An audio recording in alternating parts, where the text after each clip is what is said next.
I'm not gonna lie to you, I love The Great Gatsby. There was a lot of required reading in high school that I only pretended to read, but I genuinely read and enjoyed that one. I never knew much about the author behind it, Scott Fitzgerald, up until a few years ago when he popped up a few times in my research on J.C. Leyendecker. Who is this man that created the most well-known book about the Roaring Twenties? This video will not be a comprehensive biography on Scott Fitzgerald, but rather an elaborated collection on the 6 phases of his life story with an emphasis on his bad decisions. Because as it turns out, Fitzgerald was a weird man with a lot of issues. And because I can already sense some of you scrolling down to the comments to complain about me bullying a dead guy or something, I'll be getting into his extreme racism and anti-Semitism later, so hold your horses, okay? Let's get into it.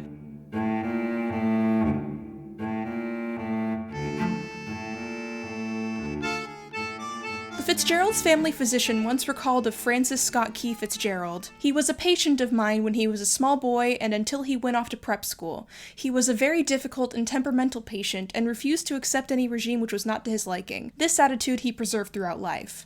Fitzgerald grew up in a fairly gloomy attitude due to the deaths of all but one of his siblings before and after his birth, which left him with a deep case of survivor's guilt. His mother, who was an eccentric woman for her time, grieved heavily for the rest of her life, and his father coddled Scott in order to try and protect him. But he developed an extremely temperamental disposition, so much so that when the family enrolled him in a children's school, he screamed and cried so much he was removed after only 1 day. He didn't have a fantastic reputation with the other children, obviously. In a desperate bid to reinvigorate his social circle, he sent out invites to his 7th birthday party, but no one showed up, in part due to the weather. Buddy, I can sympathize with that. That really sucks. Utterly humiliated, he was allowed to eat his entire birthday cake all by himself, and some of the candles, and then went on to eat tallow as a delicious snack for over 7 years. Listen, I know that people in history ate raw tallow sometimes and cooked with it, but just the thought of eating raw tallow is really gross to me, personally. His position at the bottom of the social pyramid stuck until one day at summer camp when he got thwacked in the head with a baseball and was heralded as a hero. God, it doesn't take much in 1907, does it? But then he was so obnoxiously self-congratulatory about it that everyone hated him again. Come on, Scott, we were rooting for you and your heroic minor concussion. Fitzgerald made a habit of blaming his own weird temperament on his mother, whom he considered ugly, neurotic, and hysterical. He resented her for spoiling and coddling him while simultaneously acknowledging his own survivor's guilt due to the deaths of his siblings. In his failure to connect all of this to his mother's own grief, I personally feel like he missed out on a chance to understand why she was the way she was, even if only through his own biased view. But this was the turn of the century, and child death was as common as women's valid emotions being passed off as hysteria. Not only that, but Fitzgerald dreamed of luxury and prestige, something that's apparent both in his writing and in his deliberate preference for his aunt, who had many social connections. And Fitzgerald emphatically preferred his father until 1908, when the man lost his job and became a wreck until he died. Fitzgerald was always caught up in his own world, unable to truly understand anything beyond his own nose. As his friend Sarah Murphy once wrote to him, "I have always told you you haven't the faintest idea what anybody else but yourself is like." And Ernest Hemingway later told Max Perkins, "Scott can't invent true characters because he doesn't know anything about people." Tough sentiments from people apparently close to Fitzgerald, and Hemingway was one of his closest friends and often spoke highly of him. And lowly of him. Hemingway said everything about him. Although I can't defend Fitzgerald's mother too much because she was also aggressively bigoted and anti-Semitic. What else is new? Great. So Fitzgerald's childhood was a giant mixed bag of simultaneous humiliation and self-aggrandizing jumbled together with familial shame and pride. The stage is set for all manner of contradictions in the soul of one man. But before we get into part 2, Desk Kaz has a quick message. Hi, it's me. Desk Kaz. Welcome to my desk. As with all the research I do, when looking for info on Fitzgerald, I had to look into a lot of websites and databases where scholarly works and books live, and it's hard to do that when some websites only allow access to certain countries or areas, or have janky security, which is where our sponsor for today's video comes in, Atlas VPN. I cannot recommend having a VPN enough. Atlas VPN encrypts your data and hides your virtual location so your device gets a neat new IP and DNS address. Internet traffic gets encrypted, zoomed off through the VPN server, and then decrypted decrypted and shipped off to its destination. A VPN is vital these days for protecting your privacy and security on the internet. I promise, you are not as protected as you think you are without one. A VPN can protect you from websites trying to steal and sell your data or send you malicious links. Plus, Atlas VPN has a data breach monitor feature which allows you to use your email address to scan the internet and see if your personal info has gotten caught up in a data breach or dump. You literally don't know what you don't know. But now you can. Atlas VPN works on any device, and it comes with a 30-day money-back guarantee for all subscription purchases, so you can try it out and see if you like it. And because you are my lovely viewers, you get an awesome deal because Atlas VPN has been running a massive discount on their 3-year plan for just $1.39 per month. You can grab this deal by clicking our special link in the description or in the comments below, so you can start exploring the internet knowing that your privacy is protected. Thank you so much to Atlas VPN for sponsoring this video. So now let's get back to me gently bullying F. Scott Fitzgerald. I'm pausing so you can prepare yourself for the sentence that you're about to read.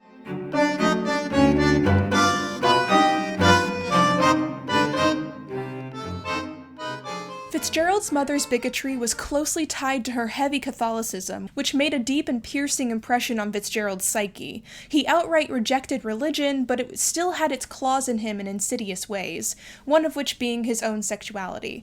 He often found himself repulsed by advances from women, and sometimes that made its way into his books. And yet he took great pride in the fact that girls were attracted to him. His sexual conundrums manifested in interesting ways, like a phobia of his own feet, for instance. He wrote in the third person, "There was a boy named Arnold who went barefoot in his yard and peeled plums. Scott's Freudian shame about his feet kept him from joining in. He took off John Wiley's shoes. He began to hear dirty words. He had this curious dream of perversion.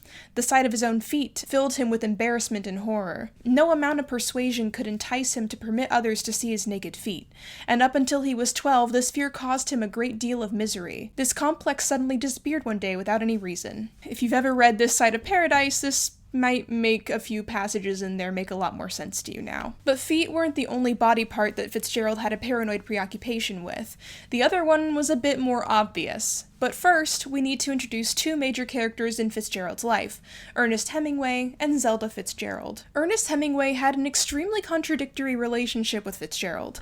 They were super close, but at the same time at odds with each other, balancing a competitive relationship with one of affection. Polar opposites, and yet they had a lot in common. Hemingway described Fitzgerald as a man who then looked like a boy with a face between handsome and pretty. He had very fair, wavy hair, a high forehead, excited and friendly eyes, and a delicate, long-lipped Irish mouth that, on a girl, would have been the mouth of a beauty. His chin was well built, and he had good ears and a handsome, almost beautiful, unmarked nose. The mouth worried you until you knew him, and then it worried you more. High praise, but Hemingway also hated a lot of things about Fitzgerald, particularly his immaturity and lack of self-awareness. Hemingway, though macho and aggressive, was perceptive enough to pick up on the early warning signs that Fitzgerald's marriage was about to explode in flames. His marriage, of course, to Zelda Fitzgerald. So while we'll get more into Zelda and Scott's relationship later, I need to bring up the incident that happened after Zelda told him that his dick is too small and could never satisfy a woman. According to Hemingway, Fitzgerald could really dish out offensive remarks, but he could never take them. This comment sent him into a tailspin of paranoia about his parts, which he told Hemingway about one day during lunch at Michaud's on the Rue Jacob. Hemingway, ever the supportive friend, was like, "Okay, well, come with me to the bathroom and I'll evaluate it for you. What are bros for?" Fitzgerald followed him there and dropped his drawers. Hemingway was like, "This seems completely normal to me." Fitzgerald was having none of it, complaining that he still thought it looked too small. Hemingway said, "Oh, no. You think it's too small because you're looking at it from above, and so what you're seeing is foreshortened. You need to look at it through a mirror. Duh." This did not change Fitzgerald's mind in the slightest. But this incident does bring up a topic that's been explored a bit more in recent years. Similarly to my exploration of Bram Stoker's sexuality, we may never know the true answers to the many questions we have about Fitzgerald and Hemingway's sexualities. For one thing, a lot of readers both today and in decades past have picked up on the uncannily gay undertones of the relationship between Nick and Gatsby in The Great Gatsby, and the book itself allegedly may have in part been inspired by J.C. Leyendecker and Charles Beach. And Fitzgerald and Hemingway both wrote about the deep love and devotion that they had for each other, but Fitzgerald wrote in one of his notebooks, "I really loved him, but of course it wore out like a love affair. The fairies have spoiled all that." The fairies being the feminine gay men that he detested so much. I've discussed fairies as a pre-war gender category in previous videos, see the description. This passage references how the rumors about him and Hemingway may have spoiled their close friendship in a way.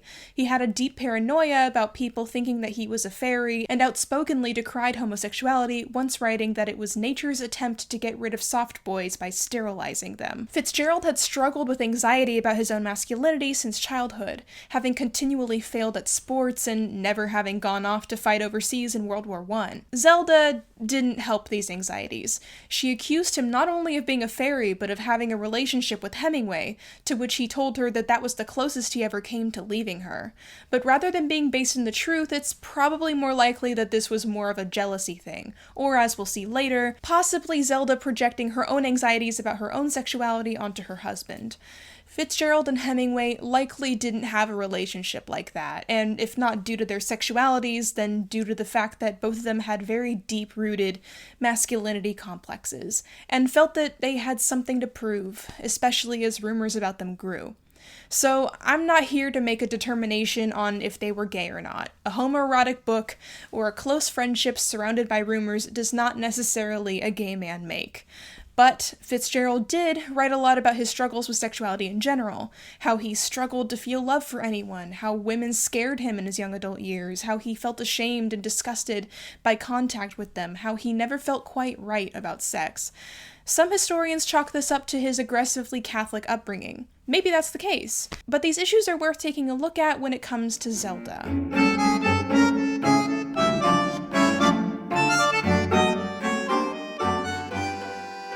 Fitzgerald met Zelda at a country club dance in 1918 and was immediately infatuated with her. She came from the respectable Sayre family, which had some internal issues. The first time Fitzgerald visited for dinner, Zelda pestered her father so much he chased her around the table with a knife, and this wasn't the first time that he did that. Zelda's mother had lost her mother and sister to suicide, and Zelda's siblings suffered from intense mental illnesses.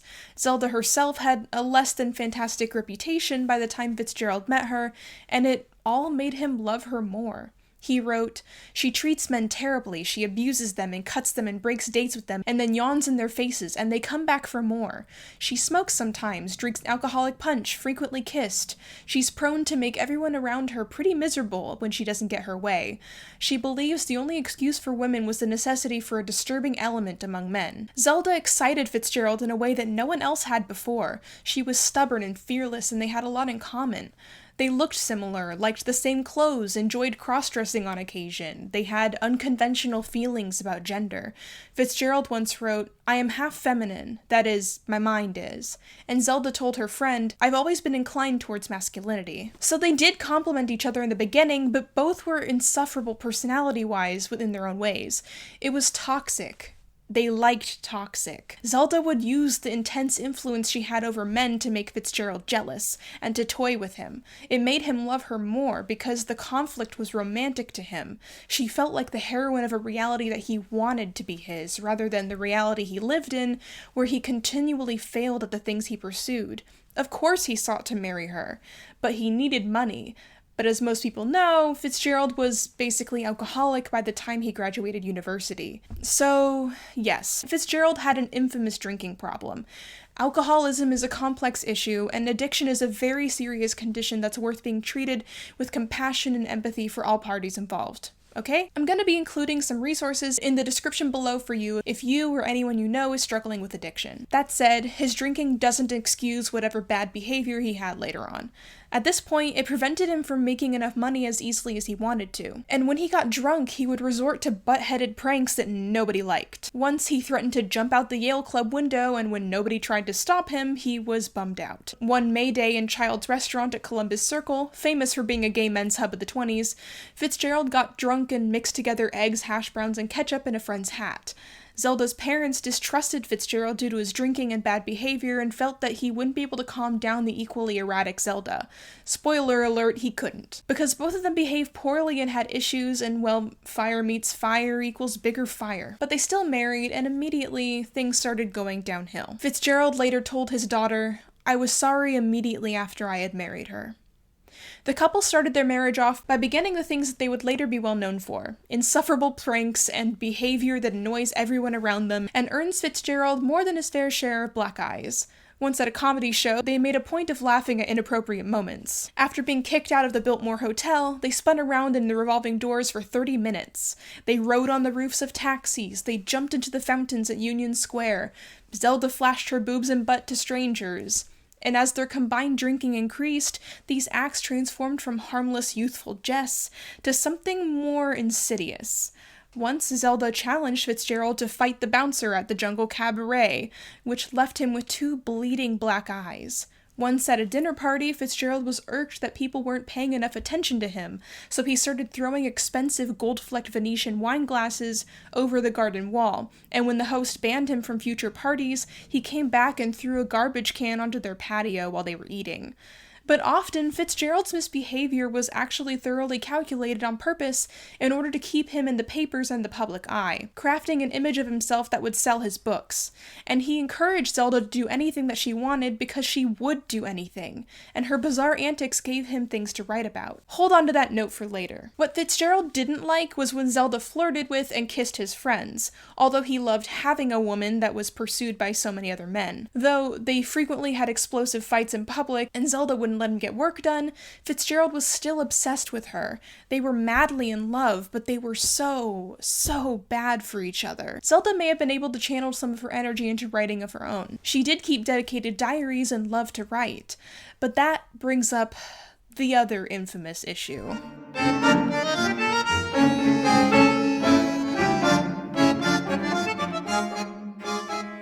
Yeah, you may have heard of this one. It's a contentious topic.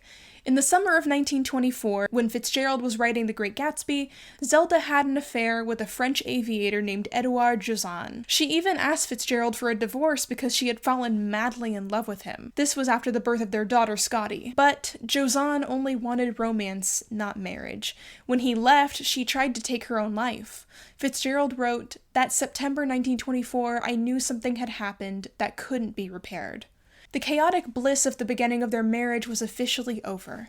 This experience heavily informed the story of The Great Gatsby. Fitzgerald's stories all pilfered information and direct events from the people and experiences in his life, and sometimes not even his own. In the late 20s, Zelda started publishing some really good stories. Fitzgerald would sign them as his work, with Zelda's permission, so that they could pull in more money. Fitzgerald believed that she was jealous of his writing, and that must be why she would always try to distract him while he tried to work. His publishing-related jealousy persisted in the 30s when Zelda published her fictionalized autobiography, Save Me the Waltz. Fitzgerald was upset that she'd published it because he believed that she'd stolen plot points that he was going to use in his books by writing about her own experiences, especially related to her own mental health. Alright. In response to a reporter from the New York Tribune asking her about The Beautiful and the Damned, Zelda said, "It seems to me that on one page I recognized a portion of an old diary of mine which mysteriously disappeared shortly after my marriage, and also scraps of letters which, though considerably edited, sounded to me vaguely familiar." In fact, Mr. Fitzgerald, I believe that's how he spelled his name, seems to believe that plagiarism begins at home. Of course, one of the most famous lines that Fitzgerald lifted from Zelda was the phrase that she said after giving birth to Scotty. "I hope it's beautiful and a fool. A beautiful little fool." This line was given to Daisy Buchanan in The Great Gatsby. It's not true that Fitzgerald plagiarized all of his writing from Zelda, or that Zelda ghostwrote it all. Fitzgerald was a writer who operated by logging instances that he observed, or things that people he knew said, and using those in his work.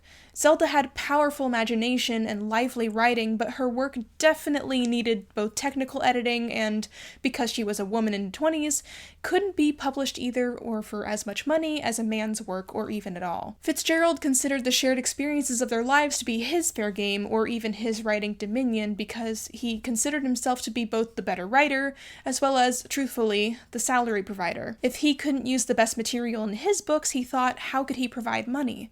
It doesn't excuse everything.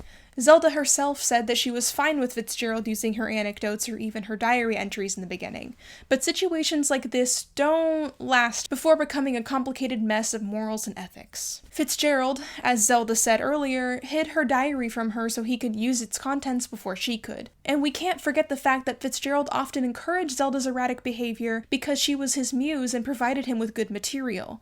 In the end, I say, Zelda should have been able to punish her own work regardless.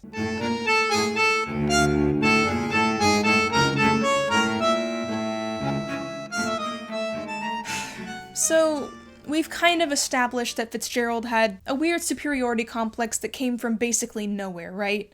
He was openly anti-Semitic, even towards the mistress that he had in his later years, Shalila Graham. He desperately tried to conceal her Jewishness for her own safety, but once while drunk, Fitzgerald screamed to his nurse that Graham was Jewish. And of course, most people may remember the anti-Semitic caricature of an antagonistic figure in The Great Gatsby, Meyer Wolfsheim. Almost every Jewish character in Fitzgerald's writing is written as loud, obnoxious, suspicious, villainous, or otherwise disgusting. It didn't become more sympathetic until his later years when he actually made friends with some Jewish people, and likely had to think seriously about their struggles when laid against the backdrop of the oncoming Third Reich in Germany. But he still tried to pull the "my best friend is a blank" excuse, as he wrote in the notes of his final book. Hell, the best friend I have in Hollywood is a Jew. Another of my dozen best friends is a Jew. 2 of the half-dozen men in America that I admire the most are Jews, and 2 of my half-dozen best men in history are Jews. But why do they have to be so damned conceited? Yikes. Fitzgerald's ire wasn't limited to Jewish people. Of course, he had a performative superiority to most people, but when it came to black people, he just couldn't help but start spewing the most unbelievably obtuse garbage. In a 1921 letter to Edmund Wilson, he wrote, "The blank streak creeps northward to defile the Nordic race. Already the Italians have the souls of the blank." And he later said, "I believe at last in the white man's burden. We are as far above the modern Frenchman as he is above the blank, even in art." In a letter to Tony Butita in 1935, he wrote that civil rights and equality for black people was gibberish. Fitzgerald's black characters in his books are only written as comedic relief or in service jobs. This reflects his real-life tendencies, such as one time at a dinner party with Ernest Hemingway, when he got drunk and started shouting sexual profanities at the black maid. His short stories of the 1920s had no shortage of casual usage of the N-word and other offensive stereotypes and slurs, particularly weaponizing the Deep South as a location and narrative tool.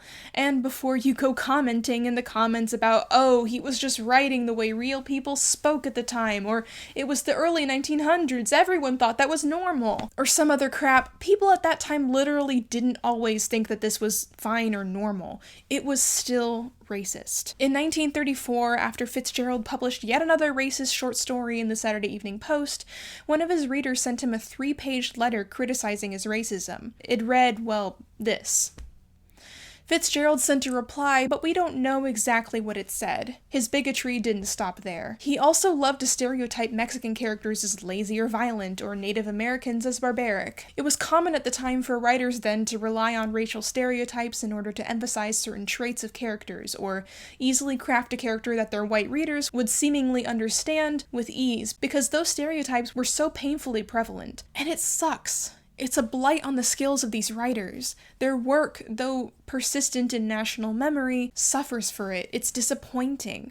But these prejudices that Fitzgerald harbored were completely in line with his lack of social awareness and narcissism that he already had anyways.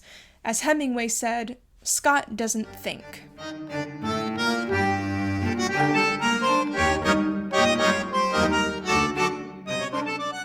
So, this is gonna be a rough section. Content warning for discussions of mental health, suicide, self-harm, etc. You can skip to this time code if you feel uncomfortable with these subjects. Yeah, it's about time I bring up the elephant in the room. Zelda Fitzgerald's mental breakdowns and institutionalization. Zelda, as we've seen, had a family history of struggles with mental health and had always had erratic behavior. She desperately needed structure and help that Fitzgerald couldn't or wouldn't provide. Clearly they loved each other, but the fact is they weren't good for each other, and almost everyone that knew them believed so. After Zelda's affair with Josanne, Fitzgerald became confused and paranoid and began pursuing other women. In 1927, he had a fling with the 18-year-old Lois Moran, which upset Zelda deeply. Fitzgerald told Zelda's psychiatrist in 1932 about her affair with Josanna in 1925 and mine with Lois Moran in 1927, which was a sort of revenge.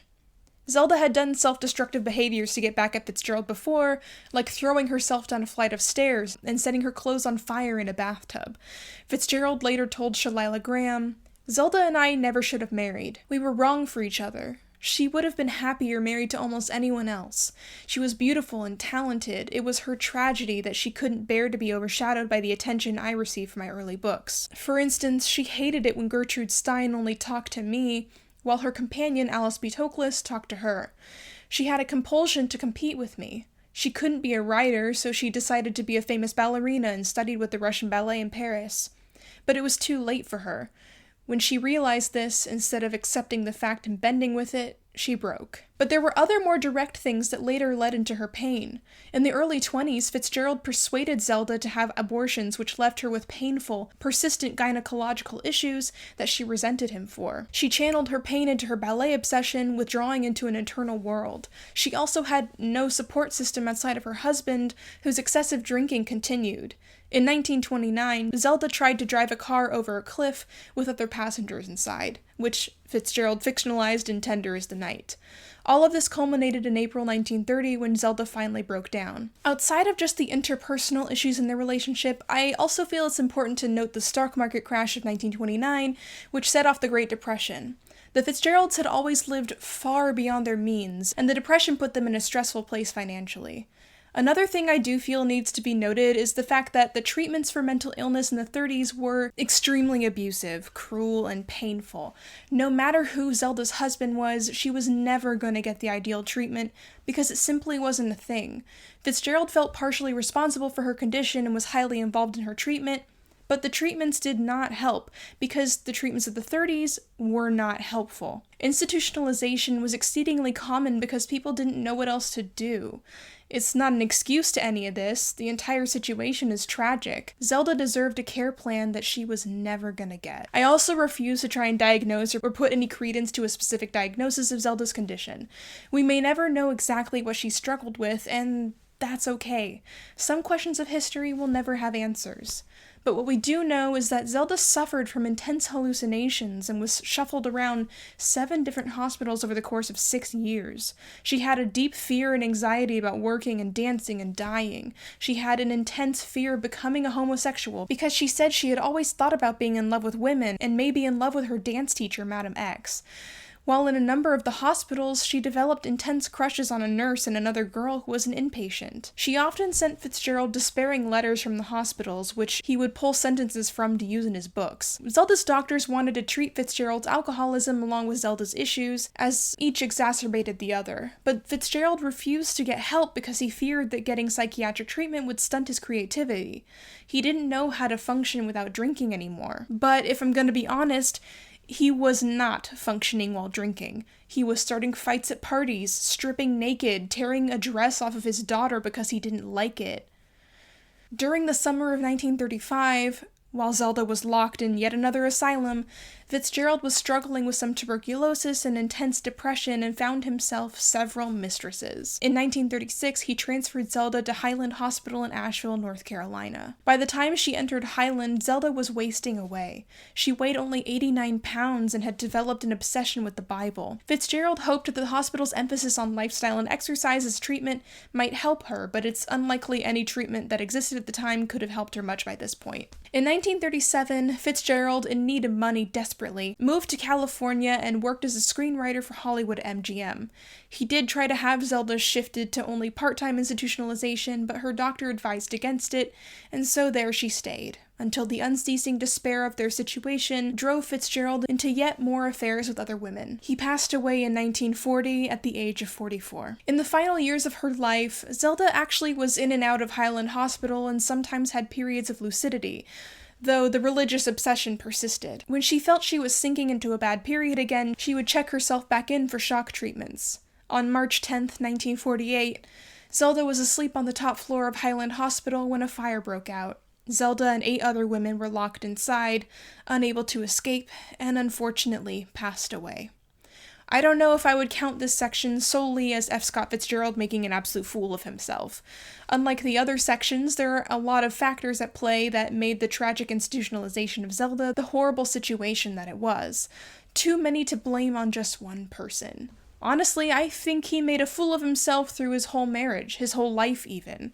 He made some good books during the short time that he was alive, but his own life was the most buck-wild plot of all, for better or for worse. Thank you so much for joining me on this journey through the many complicated phases of F. Scott Fitzgerald and the very bad decisions that he made. What a roller coaster, huh? F. Scott Fitzgerald is one of the most idolized and beloved and mythologized authors in American history, and when it comes to historical figures like that, I do think it's extremely important to look closer at them and recognize where they had faults. I rarely see people bringing up Fitzgerald's racism in conversations about him, probably because it's not as fun to talk about as the weird, goofy things that he and Zelda did running around New York City. But it's still important. When we write off all racist historical figures as simply products of their time, we only succeed in excusing that racism and ignoring the fact that people of any time period are not monoliths, and people were against these bad things then too. And it's worth talking about. Thank you again to Atlas VPN for sponsoring this video. Don't forget to get in on that great deal to get 86% off by clicking the link in the description or the comments below. And until next time, wash thy hands, wear thy mask, and yes, you do still need to wear thy mask.